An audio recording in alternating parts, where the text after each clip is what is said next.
Hello students. तो हम आपके पास पांचों चैप्टर में डेरिवेटिव पढ़ रहे हैं आपके पास है। तो हमने कई प्रकार के फंक्शनों का डेरिवेटिव कर लिया है आपके पास। अब एक नया फंक्शन आपके पास आता है पैरामेट्रिक फंक्शन। तो अब हम पैरामेट्रिक फंक्शन के अवकलज, इसे हिंदी में कहते हैं प्राचलिक रूप। तो प्राचलिक रूप आपके पास है। तो देखो आपके पास होता क्या है कि जब हम पढ़ते हैं, इससे पहले हमने दो प्रकार के फंक्शन पढ़े। एक तो स्पष्ट था, ठीक है, स्पष्ट फलन हमने पढ़ा, स्पष्ट फलन जो कहलाता है आपके पास एक्सप्लिट फंक्शन। एक्सप्लिट फंक्शन एक तो हमने ये पढ़ा जिसमें क्लियरली y बराबर एफ एक्स के रूप में फंक्शन दिया जाता है आपके पास, ठीक है। तो ये उसका यहाँ पर मतलब y किस पर, डायरेक्ट x पर आश्रित होता है। तो ये है स्पष्ट फलन या एक्सप्लिट फंक्शन आपके पास, ठीक। दूसरा अस्पष्ट फलन, जिसे हम पढ़ते हैं इम्प्लिसिट फंक्शन,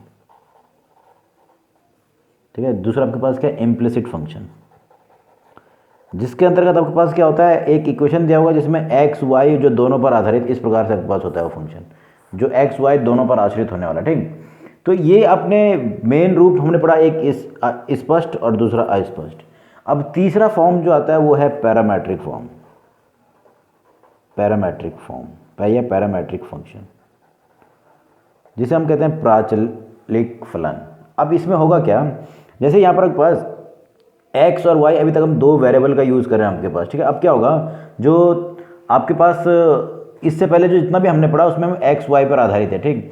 परंतु हम आपके पास क्या करेंगे, अब जब हम बात करते हैं पैरामेट्रिक फॉर्म, तो हम यहाँ पर इंट्रोड्यूस करेंगे एक नए वेरिएबल को, थर्ड वेरिएबल का यूज़ होने वाला आपके पास। देखिए किस प्रकार से कि यहाँ पर जो दो आपके पास दिए हुए फंक्शन थे x और y, वो दोनों के दोनों सेपरेट फंक्शन हो जाएंगे उस थर्ड वेरिएबल के पास, ठीक है। यानी x भी डिपेंड करेगा थर्ड वेरिएबल t पर और y भी डिपेंड करेगा थर्ड वेरिएबल t पर। ये आपके पास है थर्ड वेरिएबल, मैंने इंट्रोड्यूस किया। अब ये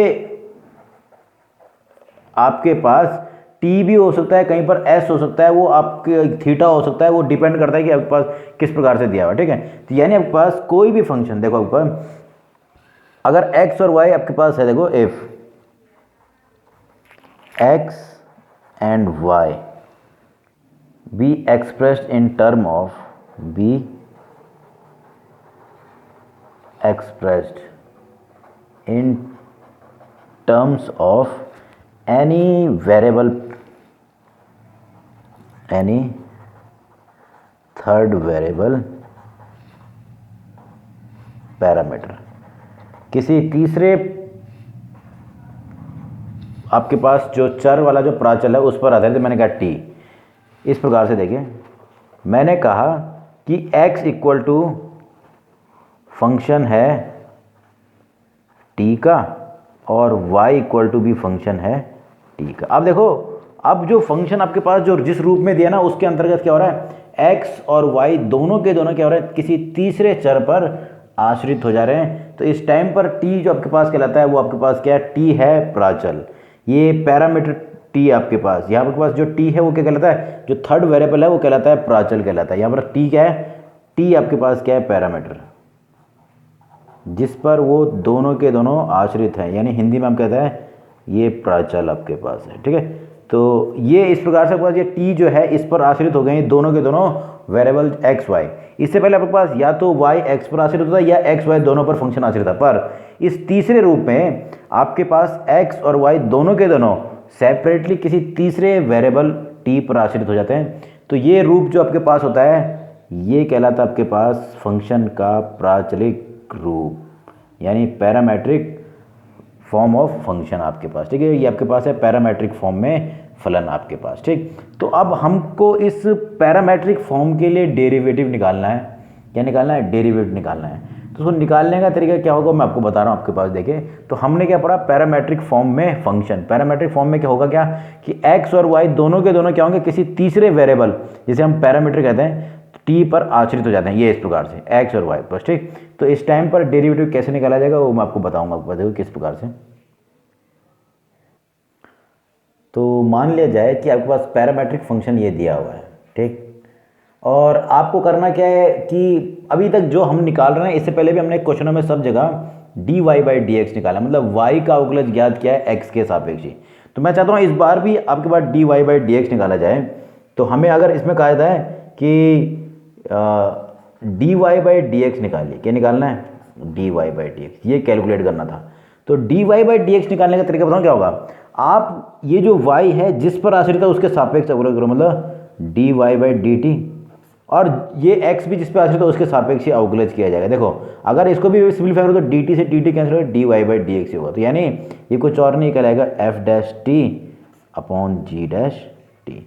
तो कहा जाता है आपके पास, अगर आपके पास dy बाई डी एक्स मतलब y का अवकलज, इस y का अवकलज x के सापेक्ष ही ज्ञात करना है, भले ही वो एक दूसरे पे डायरेक्ट निर्भर नहीं है पर वो एक तीसरे वेरिएबल पर आश्रित हैं t। इसलिए अगर कहा जाता है कि y का अवकलज x के सापेक्ष निकाले तो हम इन दोनों के अवकलज जिन पर वो आश्रित है उनके सापेक्ष ही निकालेंगे और उनका अनुपात ही क्या कहलाएगा, dy बाई डी एक्स। कैसे, एग्जाम्पल में देखिए आपके पास, एग्जाम्पल के रूप में find dy by d x F y बराबर ए टी की पावर 4 और x बराबर 2a टी स्क्वायर, ये इस प्रकार से है। तो मुझे dy बाई डी एक्स निकालना है। तो देखिए एक बार सॉल्यूशन क्या होगा। तो हमारे पास जो दिया हुआ फंक्शन है वो है पैरामेट्रिक फॉर्म में ए टी की पावर 4 और x बराबर है 2a स्क्वायर। तो सबसे पहले हम क्या करेंगे, ये x और y दोनों t पर आश्रित हैं तो दोनों के ही अवकलज ज्ञात करेंगे। इस केस में वो t पर आश्रित है तो t के सापेक्ष। तो देखो एक बार, तो सबसे पहले मैं इसका डेरिवेटिव कर रहा हूँ t के सापेक्ष, differentiating both sides with respect to t। Same यहाँ पर भी वही करना है क्योंकि यहाँ पर भी x क्या है, t के सापेक्ष, differentiating both sides with respect to T. तो पहले इसका करेंगे तो ये हो जाएगा, ये तो हो जाएगा dy बाई डी टी। अब जब इसका अवकलज करेंगे तो a तो कांस्टेंट हो बाहर और किसका करना पड़ेगा, t के सापेक्ष t की पावर 4 का। तो देखो क्या होगा, dy by d t equal to हो जाएगा, जैसे x की पावर n का करता ना वही फॉर्मूला यहाँ पर लगेगा, क्योंकि मैं t के सापेक्ष कर रहा हूँ तो ये हो जाएगा 4 बाहर, तो ये हो जाएगा 4a और t का क्यूब। तो ये आपके पास प्राप्त हुआ dy बाई डी टी। ऐसे ही जब x वाले भाग का कर रहा हूँ तो देखो अवकलज हो जाएगा dx अपॉन डी टी। अब जो 2a है वो तो है कांस्टेंट, वो बाहर, और मुझे किसका अवकलज करना है, टी स्क्वायर का। अब टी स्क्वायर का करना है तो जैसे एक्स स्क्वायर करते हैं तो इस हिसाब से आ जाएगा dx अपॉन डी टी। तो 2 बाहर आएगा तो 2a पहले से, तो 2 भी मल्टीप्लाई कितना आएगा 4a, और टी स्क्वायर का हो जाएगा इंटू, अब ये क्योंकि 2t होना था बट 2 आ गया तो कितना हो गया t। तो ये आपके पास आ गया dx अपॉन डी टी। तो मुझे निकालना क्या है उसको देखिए, मुझे निकालना था dy बाई डी एक्स ही ज्ञात करना। तो क्या निकालेंगे ऐसे, dy by d T, y का अवकलज t के सापेक्ष जिस पर आश्रित है, और dx का यानी x का अवकलज भी जिस पर आश्रित t के सापेक्ष, ये इक्वल टू हो जाएगा, सिंपली आपने निकाल रखा है तो 4a T cube upon 4a t। तो सिंप्लीफाई करने पर कितना प्राप्त हो रहा है, टी स्क्वायर। तो देखिए आपके पास मैं y का अवकलज x के सापेक्ष ज्ञात कर रहा हूँ पर मिल क्या रहा है, t इसलिए मिल रहा है क्योंकि t के सापेक्ष आपको फलन मिल रहा है क्योंकि दोनों के दोनों उस तीसरे वेरिएबल t पर ही आश्रित हैं आपके पास, ठीक है। तो आपके पास पैरामेट्रिक फॉर्म में अगर आपको कहा जाए dy बाई डी एक्स निकालिए, अगर वो t पर आधारित है तो dy by d t upon d x upon d T करके हम क्या निकालेंगे,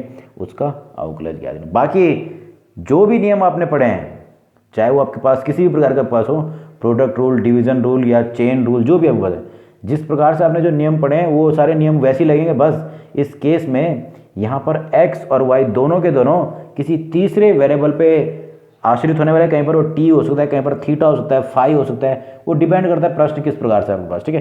तो इसी हिसाब से हम क्या करने वाले हैं, क्वेश्चन करने वाले हैं। बस ध्यान देना, dy बाई डी टी निकालना है तो dy बाई डी एक्स निकालना है तो dy by d t upon d x, मतलब जिस पर वो आश्रित है उनके सापेक्ष अवकलज ज्ञात कर दिया जाएगा, और उसके बाद हम उसका जब अनुपात लेंगे तो क्या मिल जाएगा, dy बाई डी एक्स प्राप्त हो जाएगा, ठीक। अब मैं आपके पास कुछ इंपॉर्टेंट एग्जांपल्स बता रहा हूँ और साथ में एक्सरसाइज के कुछ क्वेश्चन भी बताने वाला हूँ, ठीक है। तो एक्सरसाइज सरल सी आपके पास है, ठीक, देखिए। तो अब आपके पास फंक्शन को देखें तो ये पैरामेट्रिक फॉर्म में, और यहाँ पर एक्स वाई किस पर आश्रित हो गए, थीटा पर आश्रित। निकालना क्या है, dy बाई डी एक्स। तो dy बाई डी एक्स निकालना तो हम क्या करेंगे, सबसे पहले जो दो फंक्शन जो दिए हुए हैं भाई एक्स वाई जो दिए हुए हैं वो थीटा पर आश्रित, थीटा के सापेक्ष उनके अवकलज ज्ञात कर दिए जाएंगे, ठीक है।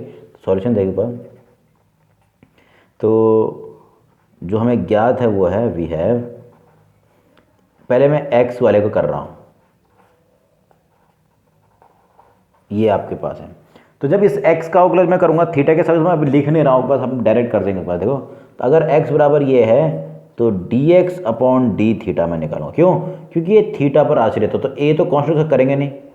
अब क्या करेंगे, इसका करेंगे तो पहले थीटा करेंगे, तो थीटा का सापेक्ष कितना हो गया 1। जैसे x का x के सापेक्ष क्या होता है 1, वैसे ही थीटा का सापेक्ष हो गया 1। साइन थीटा करेंगे तो साइन का क्या होता है कॉस थीटा। तो ये आपके पास प्राप्त हो गया dx अपॉन डी थीटा। और इसी प्रकार से y इक्वल टू है a 1 प्लस कॉस थीटा। तो जब इसका अवकलज थीटा के सापेक्ष करेंगे तो ये हो जाएगा, देखो dy by d theta equal to a constant ऐसे ही रहेगा। जब 1 का करते हैं, देखो एक पास ये मल्टीप्लाई में गुणांक के रूप में, तो गुणांक का क्या होता है अवकलज से बाहर आता है, तो गुणांक भरा गया। हमको क्या करना है अंदर वाले का करना है, तो 1 का करेंगे तो 0 और कॉस थीटा कितना होता है माइनस साइन थीटा। तो आपके पास प्राप्त हो रहा है माइनस a साइन थीटा। तो मुझे ये दोनों के अवकलज प्राप्त हो गए आपके पास। ठीक, तो मैंने आपके पास x का भी थीटा के सापेक्ष जिस पर आश्रित होते सापेक्ष अवकलज ज्ञात कर लिया, और y का भी। तो आपको जो निकालना है वो है dy बाई डी एक्स। निकालेंगे कैसे, dy by d theta upon d x upon d theta के द्वारा। तो मुझे dy बाई डी थीटा प्राप्त हुआ है माइनस a साइन थीटा, और ये प्राप्त हुआ है a into 1 plus cos theta, sorry अब 1 माइनस कॉस थीटा। तो a से a कैंसिल, तो ऊपर मिला dy by d x equal to minus sine theta upon 1 minus cos theta. चाहे तो आप इसको ऐसे भी लिख सकते हो आपके पास, पर मैं चाहता हूँ कि थोड़ा और सरल कर दिया जाए। तो देखा आपके पास क्या प्राप्त होता है आपके पास। तो हमने पिछले साल 11th में फॉर्मूला पढ़ा है 1 plus cos 2 theta equal to होता है 2 कॉस स्क्वायर थीटा, और 1 minus cos 2 theta equal to होता है 2 साइन स्क्वायर थीटा। अब मैं इसी का यूज़ करते हुए 1 माइनस कॉस थीटा को चेंज करूँगा, और उसके साथ आपने साइन 2 थीटा का फॉर्मूला भी पढ़ा है। साइन 2 थीटा इक्वल टू होता है 2 sine theta into cos theta. अब इन तीन फॉर्मूलों में से एक ये वाला फॉर्मूला, एक ये वाला फॉर्मूला मैं यहाँ पर यूज़ करने वाला। देखो बस ध्यान देना, यहाँ पर अगर 2 थीटा है तो यहाँ उसका हाफ हो गया थीटा और थीटा। यहाँ पर था साइन थीटा, तो यहाँ पर मैं फॉर्मूला अप्लाई करूँगा इस वाले को। तो यहाँ पर 2 थीटा के लिए अगर थीटा होता तो थीटा के लिए क्या होगा थीटा बाई 2। ऐसे ही 1 माइनस कॉस 2 थीटा का ये फॉर्मूला है। ठीक, ये इक्वल टू था 2 थीटा का हाफ हो रहा है केवल थीटा, ये स्क्वायर में आपके पास। ठीक है, 2 साइन स्क्वायर थीटा। तो मैं इन दोनों फॉर्मूलों का यूज़ करूँगा, तो देखो क्या प्राप्त होता है आपके पास। तो ये दोनों फॉर्मूले हैं, पर ये 2 थीटा के लिए यहाँ पर थीटा है, तो कोण क्या हो जाएगा हाफ हो जाएगा। देखिए किस प्रकार से। तो मैंने ये आपके पास प्राप्त हुआ था dy बाई डी एक्स, पर ये थीटा पे आपको इसको थोड़ा सरल कर रहे हैं। फॉर्मूले में कन्फ्यूजन हो, इसलिए मैंने आपके पास क्या किया, इसको x पर आधारित कराया। देखो 2x है तो यहाँ उसका हाफ हो गया x, यहाँ पर भी 2x हो तो इसका हाफ यहाँ, तो ऐसे कुछ यहाँ पर हो जाएगा। तो ये हो जाएगा minus 2 sine theta by 2 into cos theta by 2 whole upon, तो और नीचे वाले में ये फॉर्मूला लगाएं तो पास हो जाएगा ये 2 साइन स्क्वायर थीटा बाई 2। जो सिंप्लीफाई कर रहे हैं तो 2 से 2 कैंसिल और साइन थीटा से इसका स्क्वायर, तो ये हो जा रहा है minus cos theta by 2 upon sine theta by 2, यानी आपके पास प्राप्त हुआ माइनस कॉट थीटा बाई 2। तो ये आपके पास आ गया dy बाई डी एक्स। अब इसमें ध्यान देना कि x के सापेक्ष अवकलज कर पर थीटा पे आधारित है आपको। ठीक है, कुछ और एग्जाम्पल भी आपको बता रहा हूँ आगे आपके पास। देखिए अब अगला जो आपके पास एग्जाम्पल बता रहा हूँ, ये एक शायद किताब का क्वेश्चन आपके पास है एनसीईआरटी बुक से 5.6 का। तो आपके पास ये क्वेश्चन जो आपके पास है काफ़ी इंपॉर्टेंट आपके पास है। देखो आपके पास फंक्शन ये दिए हुए दोनों के दोनों थीटा पे आधारित, निकालना वही dy बाई डी एक्स है। तो हम क्या करेंगे, देखो सबसे पहले मैंने y का अवकलज करना शुरू करूँगा। मैं जिस पर आश्रित है उसी के सापेक्ष करना है। तो क्लियरली दिख रहा है आपके पास कि किस पर आश्रित है, एक थीटा पर। तो मैं जैसे ही अवकलज कर रहा हूँ इसका थीटा के सापेक्ष, तो प्राप्त हो रहा है देखो a।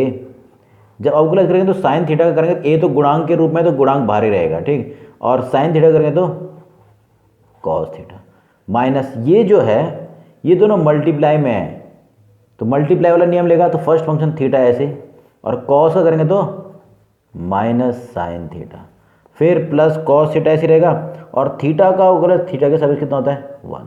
तो ये कुछ इस प्रकार से प्राप्त होता है। तो ये हो जाएगा a cos theta minus minus, ये माइनस जब गुणा होगा तो प्लस थीटा साइन थीटा, और माइनस के कारण हो जाएगा माइनस कॉस थीटा।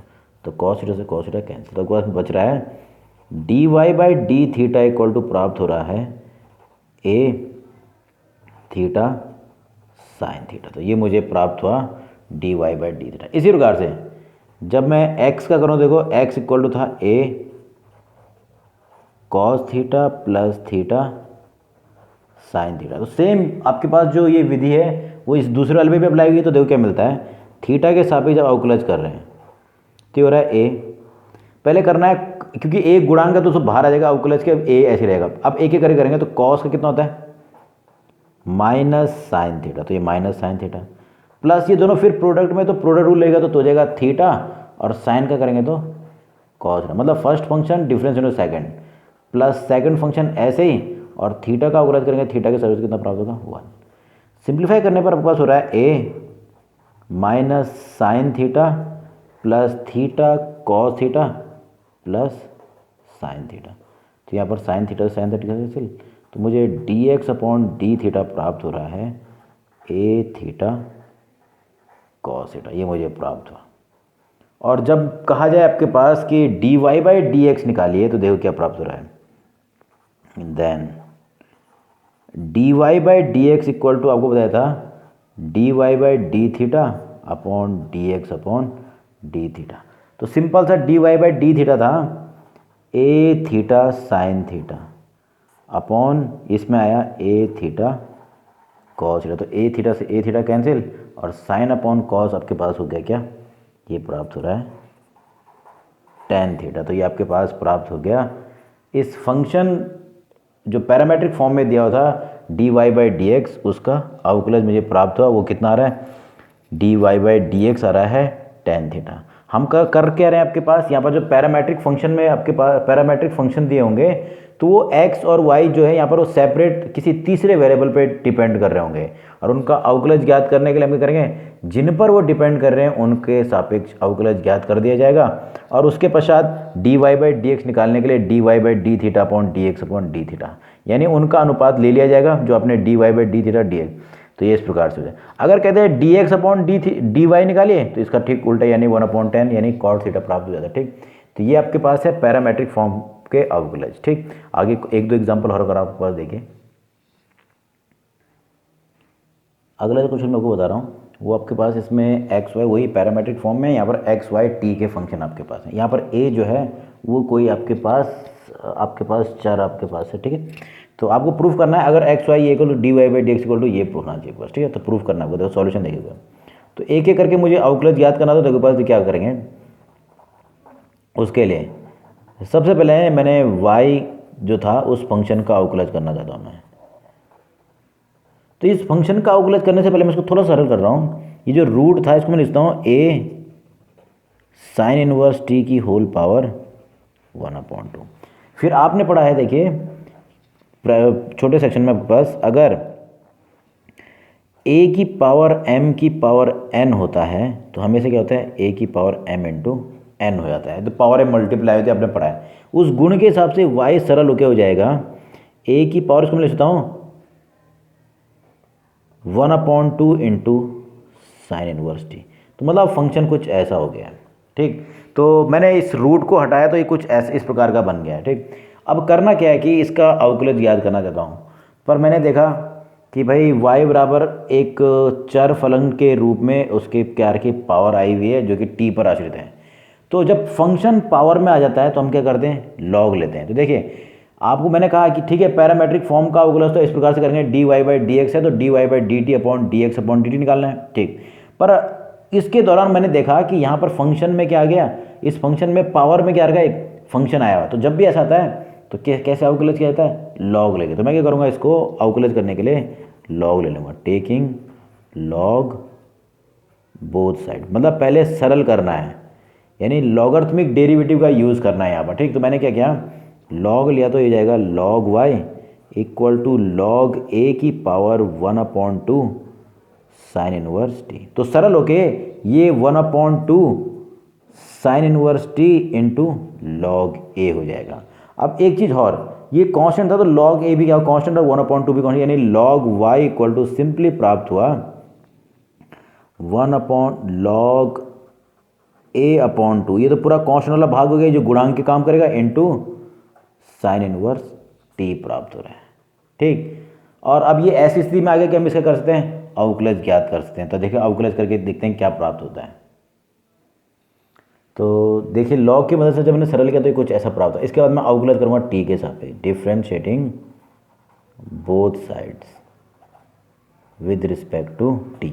तो लॉग वाई का तो हो जाएगा 1/y, पर क्योंकि मैंने अवकलज टी के सापेक्ष किया तो इसलिए क्या आएगा, साथ में मुझे वाई का भी करना पड़ता है dy/dt। तो ये इस प्रकार से, जैसे हम वहाँ पर लॉग वाई का कर ही रहे हैं, आपके पास एक्स के सापेक्ष 1/y और dy/dt एक्स हो रहा था वहाँ पर, यहाँ पर क्योंकि मैं टी के सापेक्ष तो क्या आएगा dy/dt। अब इसका देखो तो अवकलज करते वक्त लॉग a/2 तो है कांस्टेंट, और साइन इनवर्स टी का करा तो साइन इनवर्स टी का आपको मालूम है क्या होता है 1/√। जैसे वहाँ पर x के लिए होता है वहीं पे यहाँ पर t के लिए होगा 1 - t²। तो ये हो गया आपके पास अवकलज। तो मुझे dy/dt प्राप्त होगा, यहाँ से dy/dt इक्वल टू y गुणा यहाँ हो जाएगा तो ये हो जाएगा log a/2 into y/√1 - t²। तो ये मुझे प्राप्त हो गया dy/dt। इसी प्रकार जब आपके पास x बराबर, आपके पास हम उसको सिंप्लीफाई करेंगे तो वो था a की पावर रूट में cos इनवर्स t। तो इसको भी सिंप्लीफाई करेंगे तो ये भी आपके पास देखो डायरेक्ट उसी प्रकार से मैं लिख दे रहा हूँ 1/2 cos इनवर्स t, जैसे इससे पहले वाला आपके पास। ठीक है, और log लेने पे हो जाएगा, देखिए किस प्रकार log तो लेंगे क्योंकि a के ऊपर क्या गया फंक्शन में क्या रहा है, एक फंक्शन क्या रहा है पावर में, तो इसलिए क्या करें log लिया जाएगा, taking log both sides.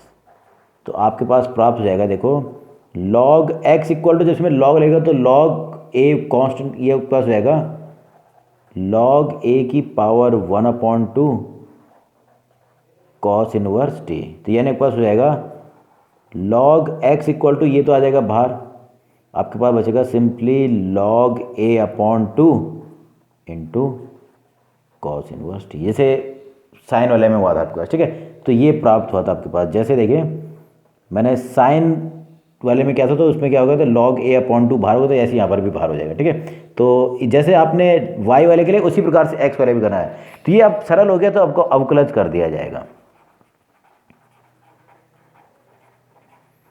With respect to, ये भी t के सापेक्ष। तो देखिए इसका करेंगे तो ये इसका हो जाएगा जैसे log x का तो 1/x, पर क्योंकि मैं x के सापेक्ष अवकलन नहीं करते t के सापेक्ष करता हूँ तो साथ में आएगा dx/dt।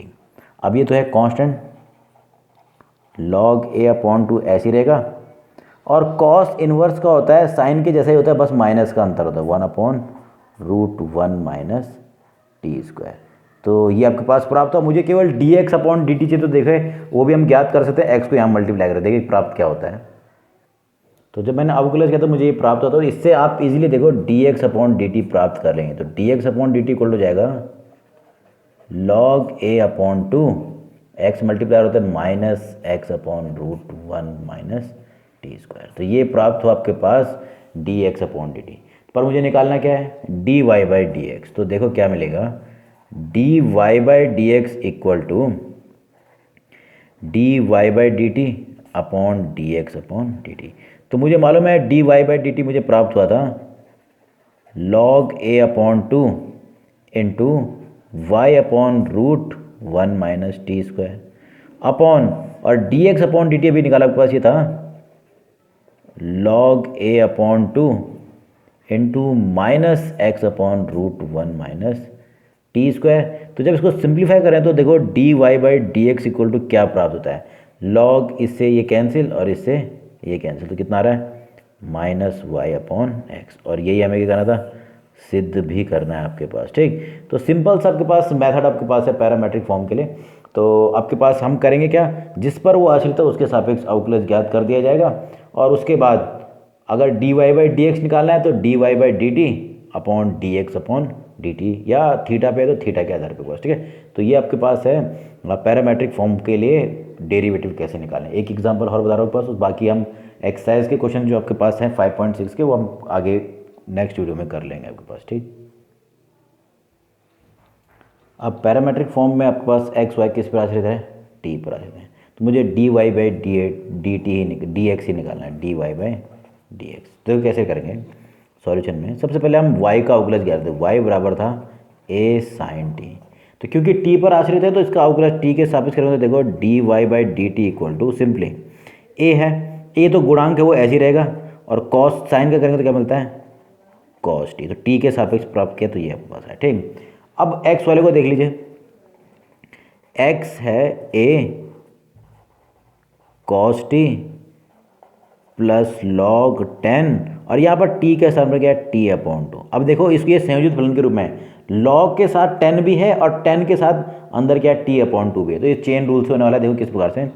तो d x upon d T, क्योंकि मैं t के सापेक्ष कर रहा हूँ एक्स सापेक्ष, तो a तो गुणांक ऐसे रहेगा। अब थोड़ा ध्यान देना, कॉस का अवकलज करना है कॉस टी का t के सापेक्ष, तो कॉस का तो सिंपली क्या हो जाएगा माइनस साइन टी प्लस। अब जरा इसको देखिए, लॉग फंक्शन होता है, तो जब भी आपके पास, मैं यहाँ पर लिख देता हूँ बल्कि फॉर्मूला, जब भी कहा जाए कि लॉग के साथ कोई फंक्शन है तो उसका अवकलज कैसे करते हैं, सबसे पहले फंक्शन नीचे आ जाता है और उसका डेरिवेटिव कहाँ आएगा ऊपर। तो देखिए क्या प्राप्त होता है इसी प्रकार से। यहाँ पर जब करूँगा तो लॉग के साथ फंक्शन के रूप में क्या है 10 है, तो 1 अपॉन पहले 10 टी अपॉन 2 नीचे आ जाएगा, और उसका अवकलज कहाँ आएगा ऊपर। तो 10 का अवकलज क्या होता है सेक स्क्वायर टी अपॉन 2, ये तो इतना हो गया, ठीक। ये तो इसके लिए था, पर अगर x के स्थान पर भी कोई फंक्शन जैसे यहाँ पर टी अपॉन 2 हो ना, तो मुझे उसका भी अवकलज करना पड़ेगा टी अपॉन 2 का भी। तो ये आपके पास चेन रूल के अनुसार हो गया, ठीक। तो इस प्रकार से हुआ। तो देखो क्या प्राप्त हो रहा है, d x upon d t equal to प्राप्त हो रहा है। तो d x upon d t क्या प्राप्त हो रहा है, देखिए बात ये हो गया a ऐसे माइनस साइन टी भी ऐसे, प्लस ये जो सेक स्क्वायर है इसको मैं लिख सकता हूँ 1 upon cos square t upon 2 लिख सकते हैं, अपॉन ये जो 10 था इसको लिखते हैं sine t upon 2 upon cos t upon 2, क्यों लिख सकते हैं इनटू। अब जरा इस टी अपॉन 2 को देख लेना भाई, 1 अपॉन 2 तो गुणांक है वो बाहर आ जाएगा और रह जाएगा केवल टी, तो टी का टी के साथ अवकलज कितना हो गया 1। तो कुछ ऐसा प्राप्त हो रहा है। तो जब मैं सिंप्लीफाई कर रहा हूँ तो देखो ये 2 से ये जो कॉस स्क्वायर था कॉस टी अपॉन 2 कैंसिल, तो आपके पास हो गया a into minus sine t, और यहाँ जो ये रह गया है प्लस, देखिए ये 2 आया यहाँ पर मल्टीप्लाई होके, फिर यहाँ बच गया था साइन टी अपॉन 2, और ये कॉस टी अपॉन 2 जो बच गया वो भी कहाँ मल्टीप्लाई होगा नीचे ही, तो ये हो जाएगा कॉस टी अपॉन 2। तो ये मुझे d x upon d T के रूप में प्राप्त हो रहा है। थोड़ा और सिंप्लीफाई करें, देखिए क्या प्राप्त होता है। तो मुझे ये प्राप्त हुआ था, तो ये फॉर्मूला हो जा रहा है 2 साइन थीटा कॉस थीटा का, तो ये हो जाएगा a into 1 sine theta minus sine t plus 1 upon sine t. तो ये हाफ एंगल में तो ये क्या हो जाएगा 2t है बस, ठीक है। तो इसका यूज़ करूँगा तो देखो क्या होगा, ये आ जाएगा एलसीएम में, ये हो जाएगा minus sine square t plus 1 whole upon sine t. तो आपको मालूम है 1 माइनस साइन स्क्वायर क्या होता है कॉस, तो ये हो जा रहा है a cos square t upon sine t. तो ये मुझे मिला d x upon d t. तो अगर कहा जाए d y by d t d x निकालिए, तो d y by d x equal to हो जाएगा d y by d t upon d x upon d t. तो मैंने d y by d t पहले से निकाला था, ऊपर था वो a cos t upon d x upon d T अभी निकाला a cos square t upon sine t. तो ये इस प्रकार से है। तो जब इसको सिंप्लीफाई कर रहे हैं तो सिंपली ये ऊपर चल जाएगा, कॉस से कॉस कैंसिल, a से a कैंसिल। तो क्या मिल रहा है, देखो आपके पास मिल रहा था cos T into sine t upon cos square T, तो इससे ये कैंसिल, तो कॉस अपॉन साइन मतलब भाई साइन अपॉन कॉस मतलब टेन टी। तो ये आपके पास क्या आ गया d y by d x. तो मेथड आपको मैंने बता दिया, बस अवकलज करने के सारे तरीके वही हैं जो आपने अभी तक पढ़े हैं। आपके पास अगर आपको लगता है कि संयोजित फलन है तो संयोजित फलन के रूप में आप उसका अवकलज करोगे, यानी चेन रूल का अप्लाई करोगे। अगर वो पैरामीटर आपके पास इम्प्लिसिट में है तो इम्प्लिसिट का रूप में होगा तो उसी हिसाब से किया जाएगा, ठीक। अगर वो आपको लगता है कि लॉगरिथमिक फंक्शन के लायक है तो आप लॉगरिथमिक फंक्शन का यूज़, लॉगरिथमिक डेरिवेटिव का यूज़ करते हुए उसका अवकलज ज्ञात करने वाले, ठीक। तो थोड़ा चेन रूल, ये जो है बेसिक कॉन्सेप्ट जो हैं उनको याद रखना। बाकी तो आपके पास जो पैरामेट्रिक फॉर्म है, बस हम क्या कर रहे हैं, डायरेक्ट एक्स वाई का अवकलज एक्स के सापेक्ष ना करते हुए जिन पर वो आश्रित, तीसरे चर जिन पर वो आश्रित हैं उनके सापेक्ष ये कर रहे हैं, अवकलज कर रहे हैं आपके पास, ठीक। और थोड़े बेसिक फॉर्मूलेज हैं, जैसे यहाँ पर आपके पास अब ये साइन टी थीटा कैसे हुआ, तो याद रखना है फॉर्मूला आपके पास 2 sine theta cos theta equal to क्या होता है, साइन 2 थीटा। अब ध्यान देना, यहाँ पर t/2 है तो इसका दुगुना होना है, तो देखो यहाँ पर थीटा थीटा होता है ना, तो उसका दुगुना होता है 2 थीटा होता है, तो t/2 का दुगुना कितना हो जाएगा, t आपके पास, तो इसलिए आपके पास यहाँ पर क्या हो गया, साइन टी, साइन 2 थीटा के फॉर्मूले से आपके पास, ठीक है। तो इसके जो बाकी वो इस एक्सरसाइज, इसके जो एक्सरसाइज है 5.6, उसके कुछ क्वेश्चन आपके पास मैं नेक्स्ट वीडियो में बताऊंगा आपके पास, और कुछ शायद आपके पास उसके कुछ क्वेश्चन हमने यहाँ पर इस वीडियो में कर लिए आपके पास है। तो आप इसकी प्रिपरेशन ज़रा ढंग से कीजिए। आपके पास कैलकुलस में सबसे पहला चैप्टर आपके पास अगर अवकलज है तो आगे ये बेसिक होने वाला है, ये मतलब उसके लिए इंटीग्रेशन के लिए आपके पास एप्लीकेशन ऑफ इंटीग्रेशन सब के लिए अगर आपको ये डेरिवेटिव आ गया है तो आगे दिक्कत नहीं होगी, क्योंकि इंटीग्रेशन के दौरान हम यही फॉर्मूले क्या पढ़ते हैं, रिवर्स ऑर्डर में पढ़ने वाले हैं आपके पास, ठीक है। जैसे मैंने पढ़ा कि साइन का अवकलज क्या है, कॉस, डेरिवेटिव ना, तो वैसे ही जब मैं कॉस का इंटीग्रेशन करूँगा ना तो वो साइन के पदों में आने वाला आपके पास, ठीक। तो थोड़ा आप इन कैलकुलस को में सबसे पहला चैप्टर आपके पास जो डेरिवेटिव्स वाला आपके पास है, क्वांटिटी एंड डिफरेंशियलिटी, तो इसमें डिफरेंशियलिटी अगर आपने यानी डेरिवेटिव निकालना सीख लिया तो आपको आगे दिक्कत नहीं होने वाली है। तो इसलिए आप इस चैप्टर को बार बार पढ़ते जाइए आपके पास, ठीक। तो आपको इजीली आपके पास आगे किसी भी चैप्टर में दिक्कत नहीं होने वाली, चाहे वो एप्लीकेशन का ऑफ डेरिवेटिव हो या इंटीग्रेशन आपके पास हो, ठीक। ओके।